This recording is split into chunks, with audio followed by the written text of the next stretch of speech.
Welcome to Wellness Radio with Dr. Jeanette Gallagher as your host.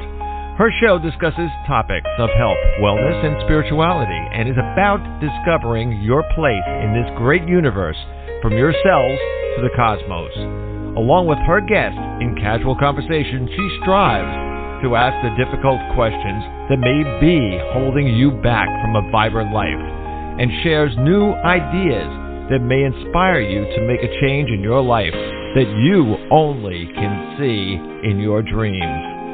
And now, here is Dr. Jeanette Gallagher. Good evening, everyone, and welcome to Wellness Radio. This is Dr. Jeanette Gallagher, and it's a pleasure to have you with us here this evening. Tonight we are going to be talking about the last and the third of our series of animal ethics. Truly, what's it all about? Are we animals? Are we humans? Are we non-humans? What is the kingdom all about? We are two-legged, our four-legged friends. All of this is a conglomeration of the kingdom in which we speak. We have the plant kingdom. We have the animal kingdom. Are we a part of it? Are we not a part of it? How are we engaging with it, communicating, judging? We are believing. We are having truths about it. How are we projecting everything that's going on around us onto the non-humans within our kingdom? And how are we proposing control, power, moral beliefs? Are we really taking everything and saying that's the way it should be? This is the way I think it should be, and that's the way it will be done. What are ethics all about? And how can we see that things are overlapping, things are different, and we are using a lot of, so to speak, misnomers in our legal system, sometimes that are crossing over, and maybe we don't even know. Just as the AM and FM radio station on our car, it's a flip of a switch. They don't overlap. We're causing them to overlap because we fear, we have control, and we want to be able to maintain safety and security for all. That's what we'll be talking about today. My guest today is Rebekah Humphreys. The book is Animals, Ethics, and Language, the Philosophy of Meaningful Communication in the Lives of Animals. Rebekah, thank you so much for joining us today. It's a pleasure to have you with us. Oh, thank you for having me, Dr. Jeanette. I'm so glad to have you, Dr. Rebekah, because I think the idea that when we talk about communication within animals, there's a whole big thing going on right now within the spiritual community. Oh, we have telepathy. We know what our dog is thinking.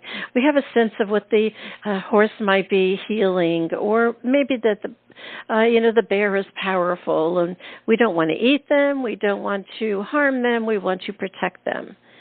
Do we think perhaps that now we are coming into so to speak, a time in which awareness of everything that eats, breathes, and has a heart on the earth, we are becoming aware of its existence? I hope so. I think more people are becoming aware of the sentient life around us, the sentient life that's not just human life, that's non-human life as well. And I think for me, as you've probably seen from my book, is that there's a sense in which there are so many animals that we treat as if they don't matter, as if they're not sentient, living, breathing creatures. And those are the animals that are largely hidden from us.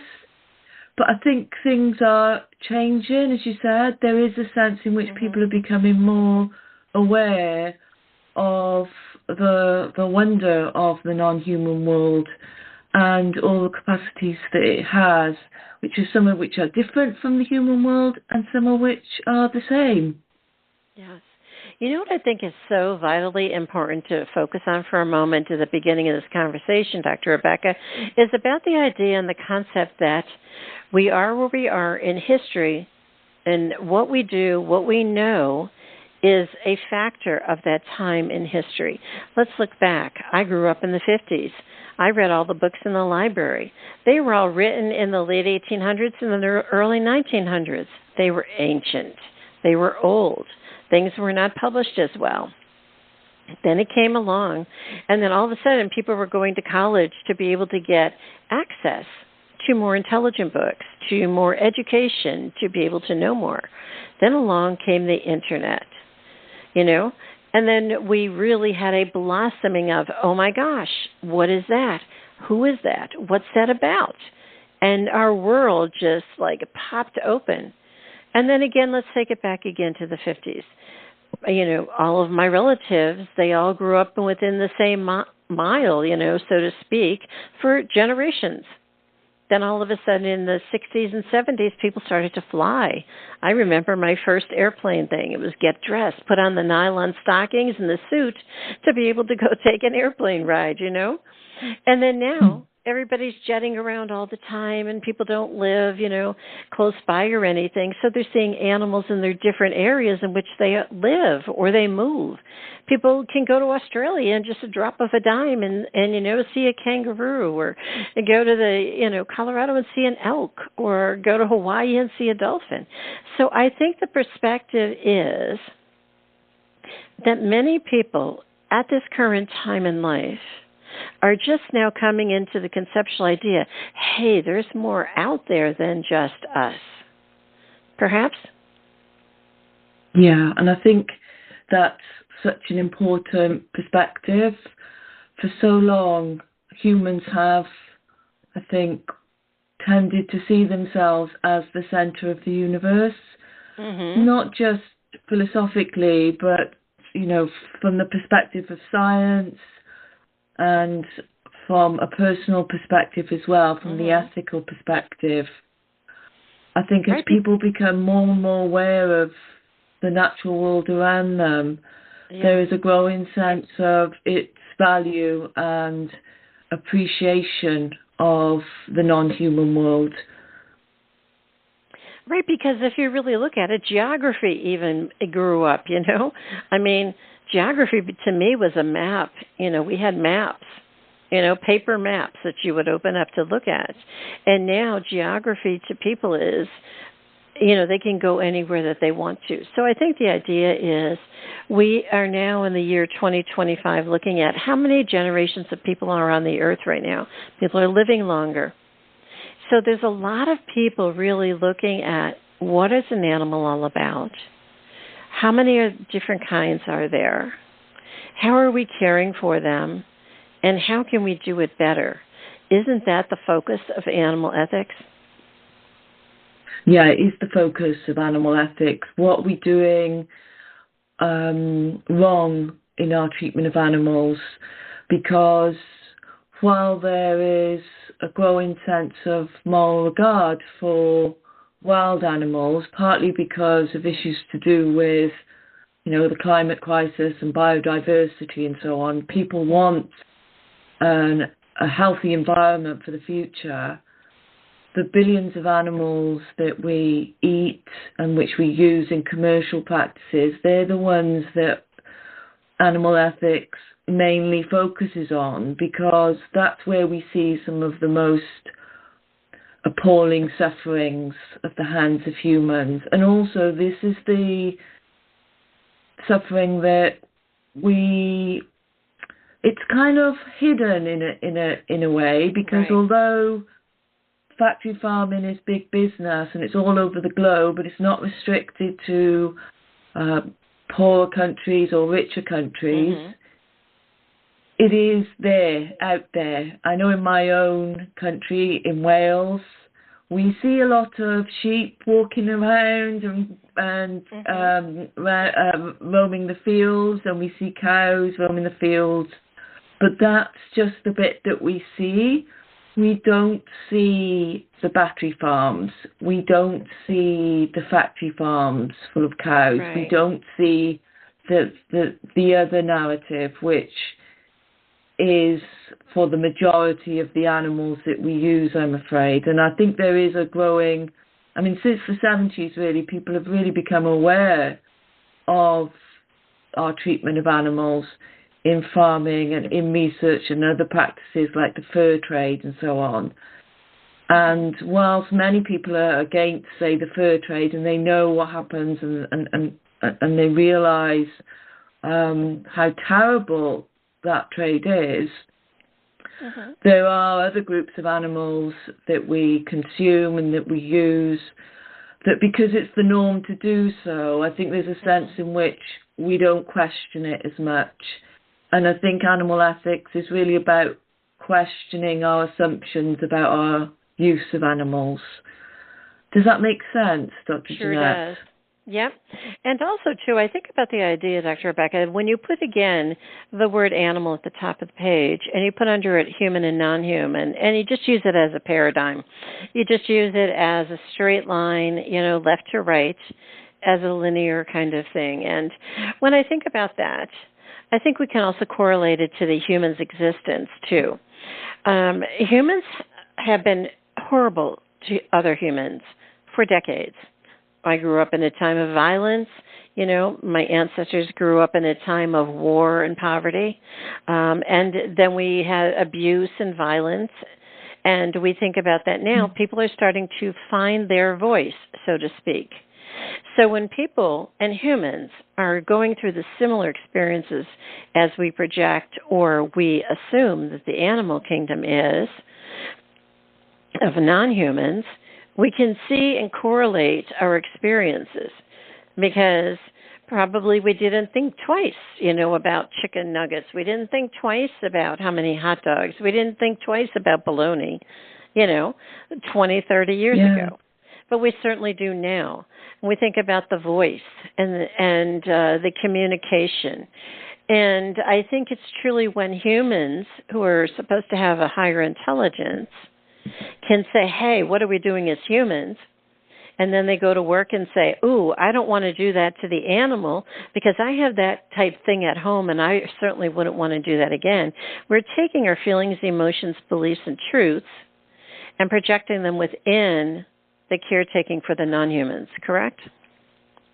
Yeah, I think that's a really nice way of explaining the way in which we think about ethics. So ethics is really all about how we treat others, whether humans or non-humans. And talking about that in that way, I mean, there's a whole host of creatures within the non-human bracket, if you like. But so there's so many different species, but we tend to think of ourselves as humans and then the rest of the world, the rest of the non-human others. But I think when we today, when we start reflecting on the ways in which we're interacting with non-humans, which isn't always with the live non-human creature, then we can really start to question our own practices. And I think that's key to ethics as well.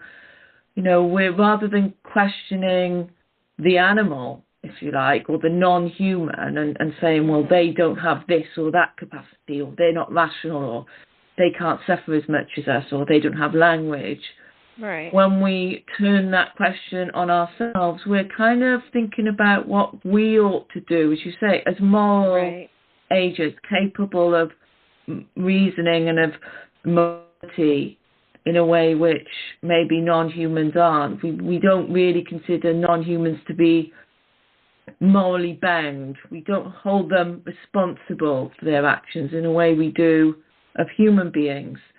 So turning that question around on us, how ought we to act, is, I think, key to thinking about our actions in the future. You mentioned the man going into work and thinking about his chicken nuggets.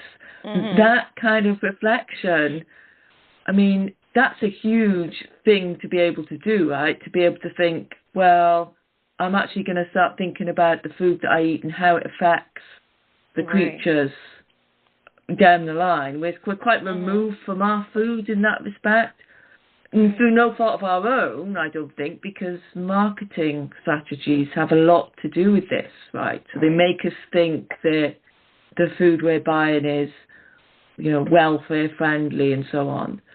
But much of the food that we eat is, much of the meat that we eat in the UK, and I'm sure this is true in the US as well, is factory farmed meat.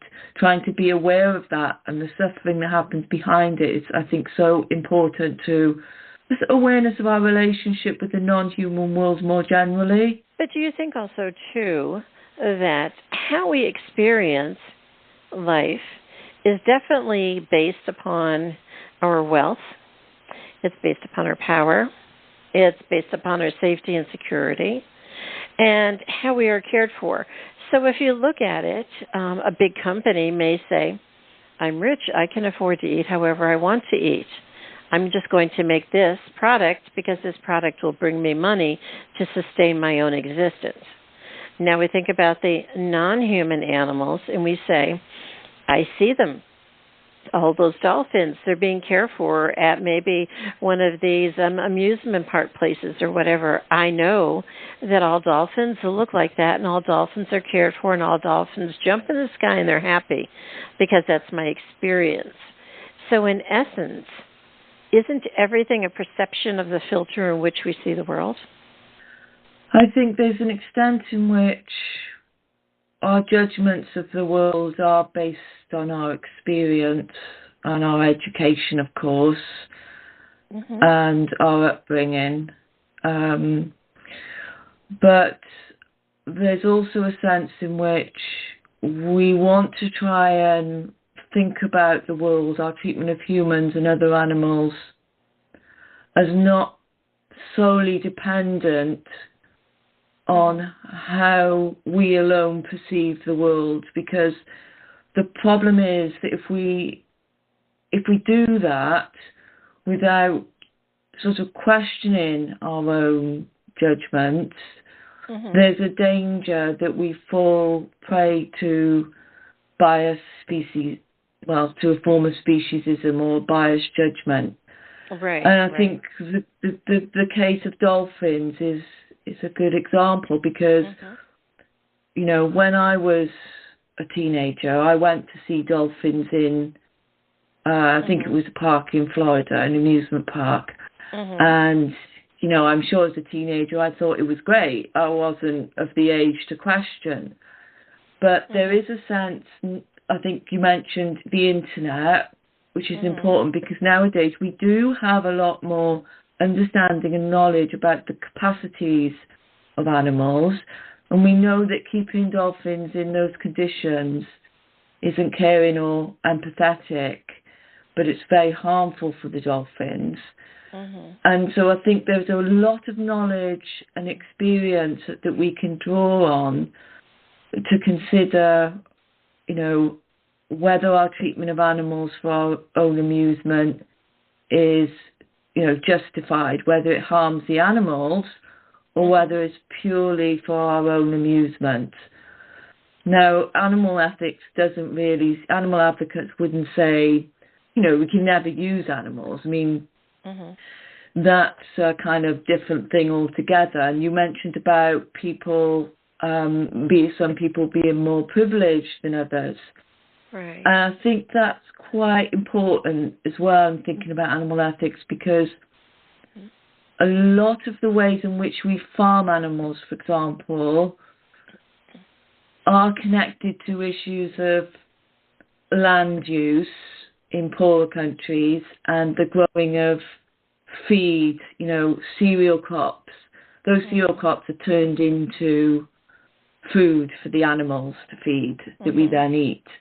So there's a sense in which factory farming, I'm not saying all forms of farming or free-range farming, but the big business farming that we see by the rich corporations, there are lots of power interests at stake there. There are a lot of connections to issues of equity and privilege, and I think that's something we do need to question. So I'm glad you threw those things into the discussion, Dr. Jeanette. They're very central to thinking about animal ethics, which is important to think about humans, our treatment of humans as well. Right. Animal ethics isn't just about animals, and animals aren't just non-humans, of course, because humans are animals too, as we know. That's right. Yeah. And I think that's so vitally important, too, because I also was looking at the concept of, we think about humans, and, those that have the long obituaries, they have the long dissertation, they've done this, that, and the other, they check it off. They're validated as humans and held out as accomplished. Everyone else is seems to be as a vehicle to be able to get those other people to the place in which they are. It's always the boss and then the people that work for them. I think of it very similarly, and when we think about the animal kingdom, look at how the animal kingdom, in history, in centuries or whatever, I don't even know what the marker might be. However, we held out animals as gods. We held them out as spirit animals. We held them out as those very things that you would pray to. But then we turned around, and now we're just using them again as another just vehicle to a means to an end. I had spoken with someone at one time. They have one of those grass-fed kind of farms, and, the animals can roam around and they can feed on the grass and all that other stuff. And they had young children, and I said to them, how do your children accept that? And they said, oh, well, we don't give the animals or the cows or anything a name. We just understand that they're there to provide food for us. And, oh, man, something in my head just twinged, and I just went, and I think about communication. And I know this is a long thing that you can speak on, but when I think about communication, when you sit down next to a horse and you put your head against a horse, you're communicating, you're feeling their energy, you each are healing each other, you each can sense each other. How can you deny that? Right? Yeah. All those, what you've just said there, so many important issues there. Right. What you just said about the horse, for example, there are so many different ways to communicate other than the spoken word. And it's well known. You only have to speak to a horse whisperer or someone that's had a horse to understand the marvelous abilities of horses to read another person's body language. And I think body language itself is very important in being able to tell us what another animal, whether human or non-human, is feeling, and maybe what they're thinking as well. What you said there as well about someone's obituary, which, it can be a long dissertation and then things can be ticked off. It makes me feel really sad that with regards to the billions of animals out there that we don't see, not only are they uncared for and kind of living in darkness as well, but they have their own life story from birth to death, which is a commodified one in the sense that we turn those creatures, those feeling creatures, into objects from the moment they're born. But it's still a life story. They still have their own living experiences, and those experiences will be based on the ways in which they perceive the world. So for a horse, who have acute sensory perceptions with regards to noise and sight and so on. Right. Everything will be, going off, if that makes sense, when they're outside in the world and communicating with other creatures. And different animals will have, I don't like using this word, but I will use it in this context because I think it's easier to understand in this way, but far more superior capacities in some ways than humans.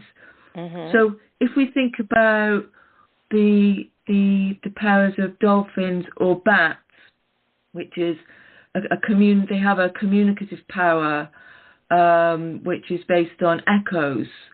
So that's how echolocation of bats is a way in which they communicate. That's a special kind of communication. And that's how they see the world, if that makes sense. Yeah. That's the kind of communication that humans don't have. So to say that humans are therefore, somehow more superior or special in a way that other animals aren't, because humans have this or that capacity, is really not taking account of the rich diversity of animal life. We can't say that one capacity is better than another. The capacities that animals have will depend on the kind of species they are and the kind of learning environment in which they live. But there's lots of more interesting research coming out, Dr. Jeanette, now on the cognitive, on the mental capacities of farm animals and the animals that we use and I think abuse in a lot of cases on a daily basis. Even if we don't do so directly, they're the ones that we eat, that we wear, and so on. So this research is so important because it helps us think differently about animals and really thinking about the value of their lives. Does that make sense, Dr. Jeanette? Yeah, I think also, too, the idea is that when we look at animals and we think about animal ethics of the non-humans, I always think of it as the time in which the legal system needs to step up and be the voice of the voiceless, so to speak. And what that means is that we are seeing that things, just as you shared, bad processing farms, doing things the wrong way, overproducing, feeding them terrible things, giving them a ton of drugs in which they don't need. And I also think of it as humans are very much in those same positions. There's a lot of voiceless human beings, and yet I think there are. Yeah, and when we look at it, some people have given up on helping the humans because they seem to be having so much resistance from so many aspects. They say, let's go help the animals. They go help them. But then we think of the idea, and I think this is super important to focus on, Dr. Rebekah, for a minute. The human life cycle is not pretty. The human life cycle has things that break. The body breaks, the body can be deformed, the body can expel, the body can die early, the body can die long, it can shrivel up, it can, whatever it is. Okay? And I think that the concept of, even in humans, we think, oh, well, isn't it great? They look healthy, they look well. And even this show is called Wellness Radio. Wellness Radio means wellness of heart, soul, and spirit. It does not mean a perfect body, and by no means does it mean that. So when we think about an animal, we see an animal that might be that maybe has 4 legs and is struggling because one of the legs isn't working or whatever, and we think, oh, they must be in so much pain, they must be suffering. Their vehicle, their body in which that their soul and their spirit is in, is having a human experience. I mean, an animal experience similar to what a human would have. And I think we rush with our own emotions to try to fix that all the time. And then we say, oh, we have to take in all of those that, we have to fix all of those. And sometimes, just as humans, there's a lot of humans that say, I'm done with therapy, I'm done with treatments, just let me go, please. I think that animals sometimes need to have the same. They need to have their own. They go into the woods and they die in the woods, or they go into the oceans and then they drown, or whatever it might be, because that's their cycle. And I think our ideas of ethics gets mixed up in the conversation on what is a life cycle of the vehicle in which we are in, perhaps. I see. I see what you're saying. Perhaps the issue of the life cycle of an animal, whether that's a human or a non-human one, might get mixed up with what ethics is about. Right. Because ethics does often deal with serious issues of life and death, right? So, but ethics doesn't only deal with issues of life and death.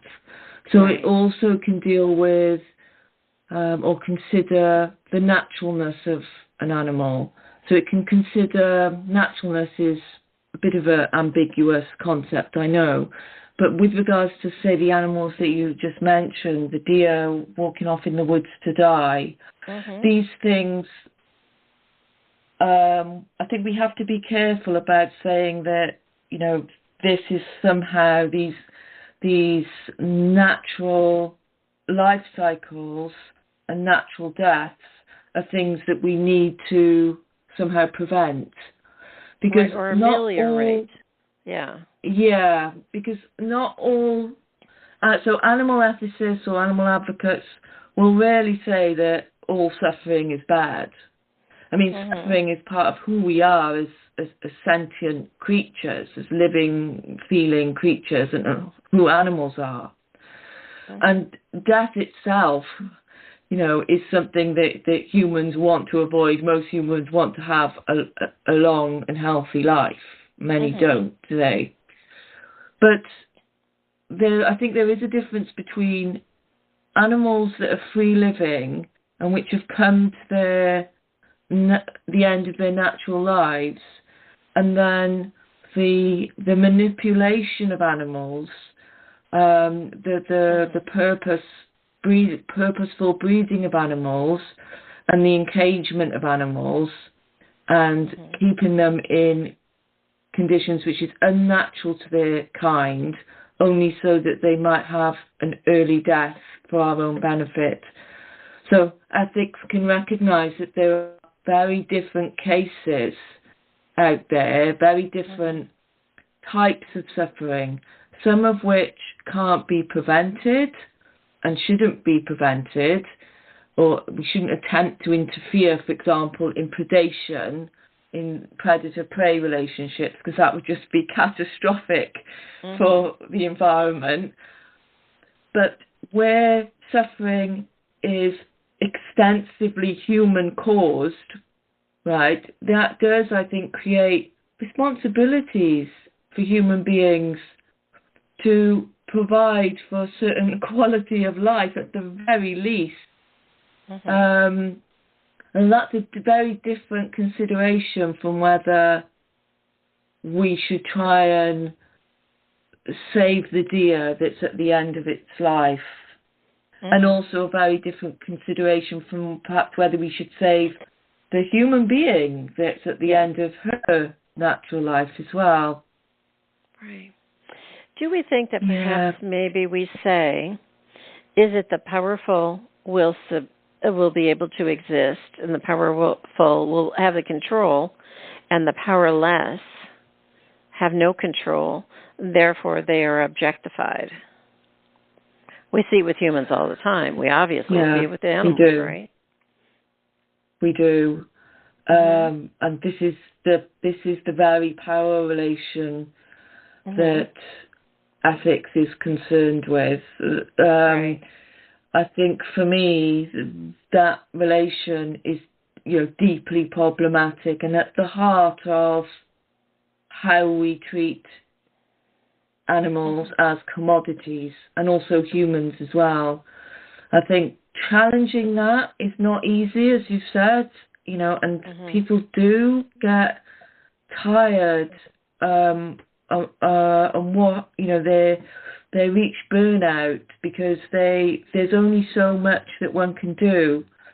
But I think in response, I myself have reached that point many times in my life, trying to act as an animal advocate. I think the problem is that if we think that there's nothing that we can do, it's that very feeling that can often lead to a sense of despair and apathy. Because there are things that people can do. There are many animal charities and human-related charities acting for the good of animals. Think how terrible it would be if we didn't have any animal charities or people doing good on behalf of the commercial use of animals.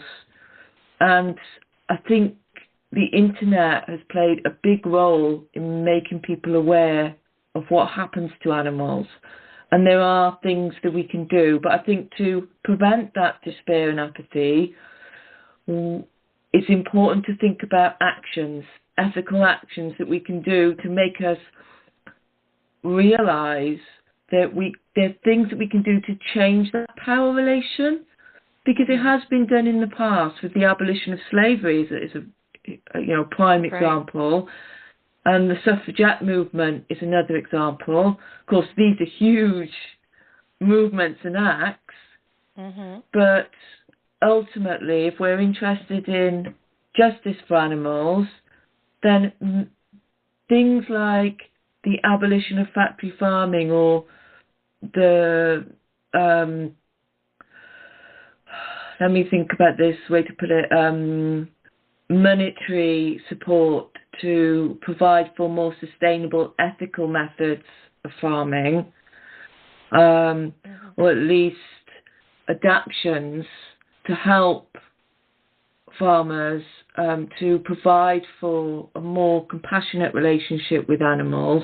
All this is needed, but I mean, in Wales now we have a lot of dissatisfied farmers, partly because of our current system, and I think it's important that we don't, attach blame to particular individuals or farmers for the current state of affairs, because, as we said, there are huge conglomerates involved in these power relations.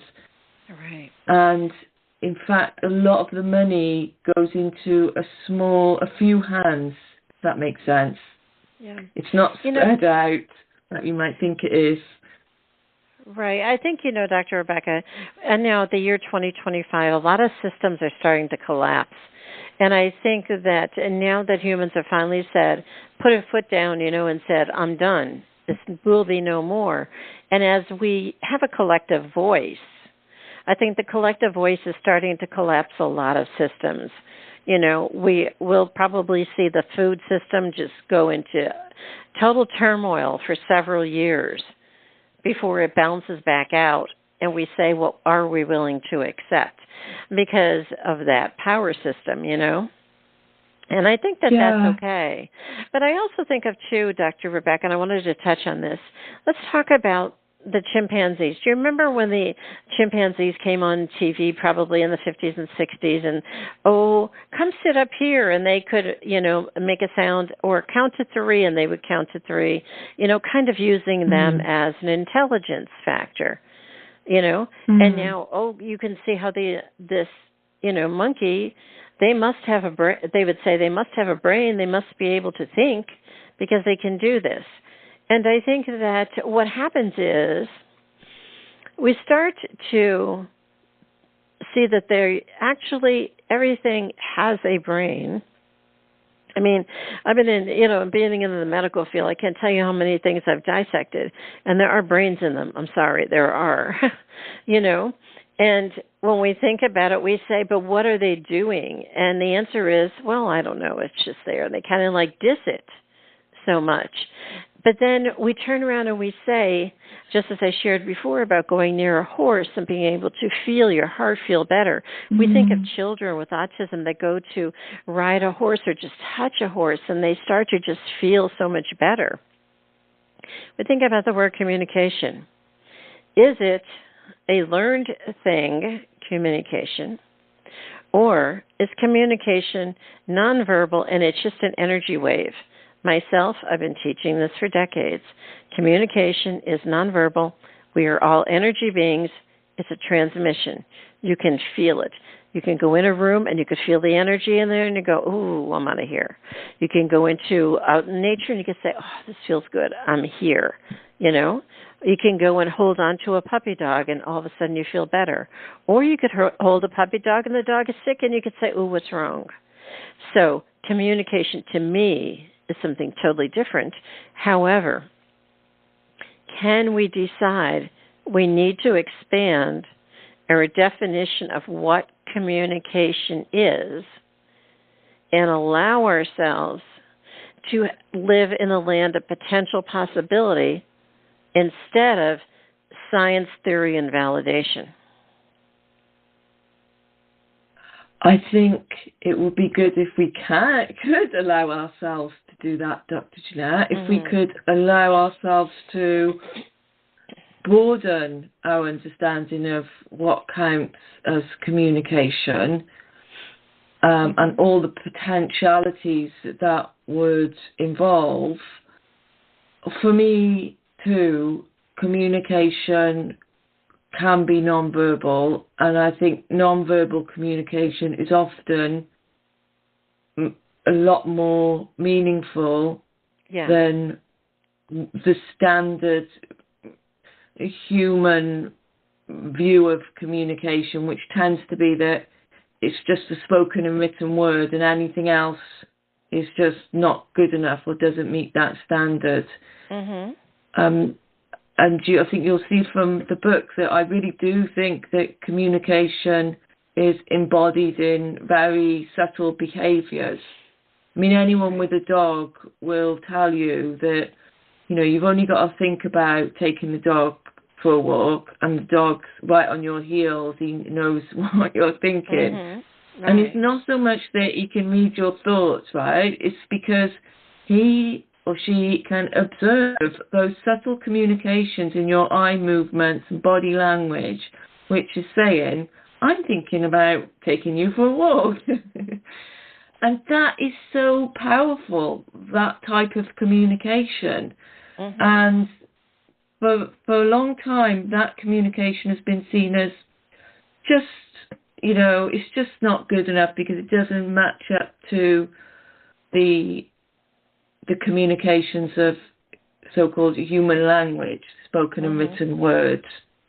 But if we saw those types of communications, of bodily behaviours, as genuine forms of communications, and even of cross-species languages, or understanding each other's languages, then, as you suggested, the potentialities that would allow for, because first it would allow us to say, look, the animals that we use on a daily basis are capable of this, that, and the other.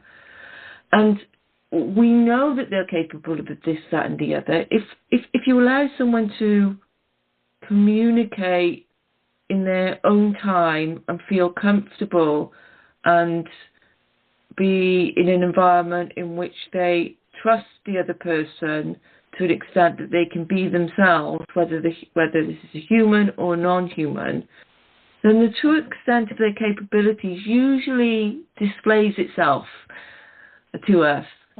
We don't allow for that kind of behaviour with many of the animals we use. But if we had to accept that, you know, they can communicate in rich and complex ways, what would the implications of that be for the ways in which we treat animals? At the very least, I think there would have to be, you know, food system transformation. Many practices would have to be abolished and different ones created, which may be based on non-humans, on non-human use or alternatives to the use of animals. But it's very interesting because I think more people are becoming open to the meaningful communications of animals other than humans. And for a long time, of course, we've said, you know, that if a particular human can't read or write or speak, then there is something wrong with that human. That's a really ancient way of thinking about things, and led to some pretty barbaric actions. And there are analogies with our treatment of the non-human world, I think, there. Since this is a legal discussion sometimes, I think it's really blowing open the idea that in the past, we have always said we have to abide by rules. We have to abide by things that have been sanctioned in the past. How many times lawyers go in, they've all got these things, from a case from the past, and what happened. This is what happened there. This is how we're going to judge today, you know? And when you think about it, they're always saying this is how we're going to base today and continue this into the future. So they're using old rules. We're looking at animals and we're looking at humans. We're saying new rules and new ways need to be looked at. No longer are we going to accept these certain things, and we're going to say we're going to change the rules. Well, in essence, I think almost, this is to me, I think that if I was a lawyer, almost every single case I went into, I could always argue the case that would say, but I believe that this is a unique person, and this is what we're going to look at. And they're going to say, oh, but we know that they did this. We know they did that. We know they felt this. We know that. They had it in their head. And we say, and how do you know that? And what it would breach that potential possibility of that area we just talked about. And once you put that in there, what happens? You can't say you don't have a case, because it just has to go away, because you're putting in possibility. You're putting in the I don't know kind of realm. I think it's the same thing with animals. When you're turning around and you're saying, we need to go out, we need to tell them to do this, that, or the other based upon the old actions, and then they argue back, but this is the way we always did it. And you could turn around and you could say, I don't know.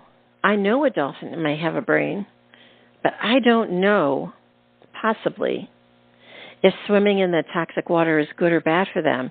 But you put in the potential possibility, so then the case has to be thrown out because it isn't definitive, you see?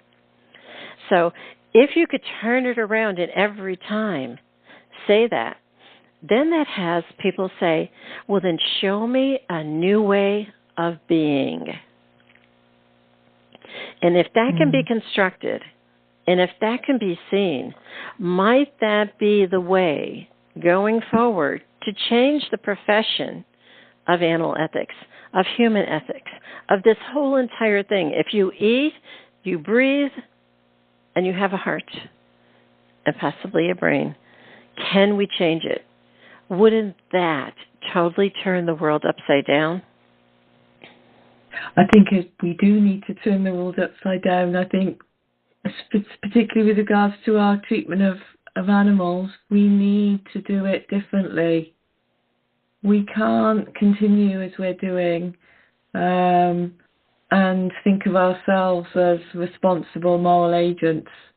I think we do have strong obligations to animals that are in our care. And that's going to require huge changes, turning things on their head and thinking about different ways of being, as you said, different ways of existing, different ways of our relationship with food, with the environment, and with animals and humans. That includes humans as well. But I think change can be a good thing as well. It can be scary, but I think it can be good. Right. Because everything has to crumble, fall, clean up the ashes, and start anew. You know, I think many times say, but we'll build on what we have. No, we don't build on what we have. That's sort of like taking old recycled stuff to be able to do it again and again and again. You know? Yeah. And, you know, like we're making clothes now with all of this stretchy spandex that's recycled plastic. What if we just didn't make the plastic in the first place, you know? So the idea, I think, potentially is that the conversations that we've had today is about being able to say, what is the potential within your mind? Let your mind go free and not have it based upon an old rule, an old experience, a human dogma, something that you are looking through. In other words, what is the filter of your consciousness that you're projecting on something else? And once we start to let go of that, and we say, you know what, it's going to be okay, and how can we do better? That's, I think, the goal of this entire series. It's the entire of all these books, of all these professions, and all that we're going to be looking at, perhaps. Yeah, I think that's a brilliant thing to say, because that is the goal of animal ethics. Think about turning the question on ourselves, as you know, with regards to the question of not what animals are, but who are we and who do we want to be? And that question prompts us to ask, what are our accepted practices? Should we continue with our old so-called moral norms? Just because everyone does something doesn't necessarily make it right, as history has long taught us. And start questioning some of the everyday things around us and the power relations behind them. Because we can, I think we do as consumers especially, have the power to make small changes, which over time can be a kind of collective voice. And that's really important at this time, particularly for creatures that don't actually have a voice. Right. Well, they do have a voice. The foxes all show up in your neighborhood because they're tired of their environment, or the bears come out of the woods because there's too many of them because you keep pouncing on them. So, in other words, they have a voice. Yeah. We just haven't flipped the switch from AM to FM yet, right? That's right. Sorry. Yeah, they do have a voice, but we just don't listen to it. And their voice is often in their body language, in their behaviours, and in their assent, and their cries, and their hunger, and so on. Yep. But we don't often take that as seriously as we should. Yes. Absolutely. Yeah. Well, Dr. Rebekah, it was such a pleasure to speak with you today. Can you share with the listeners how to find out more information about your work?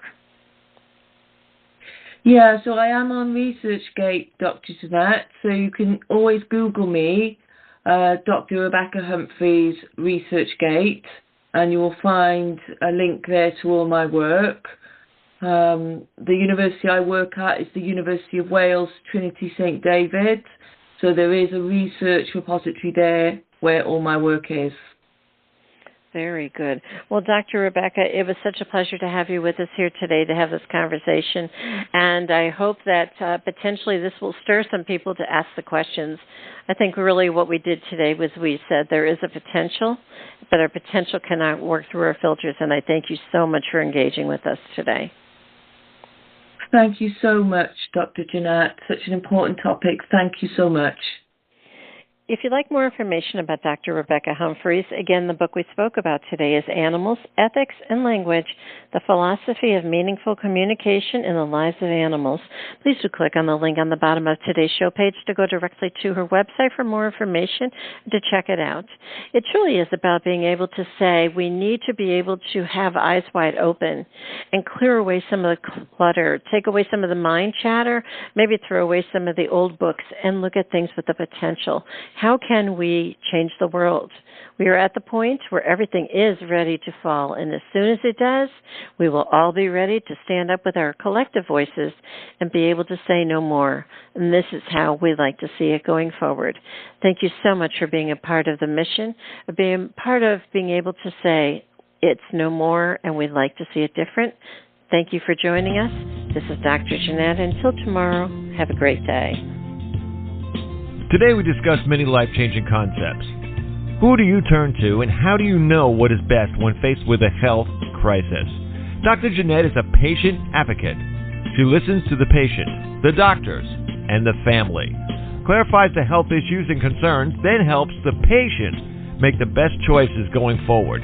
If you would like help implementing change into your life and health, we can talk and see where you are stuck and how to improve the quality of your life. Check the link on the bottom of today's show page or visit drjeanettgallagher.com to schedule a phone appointment today.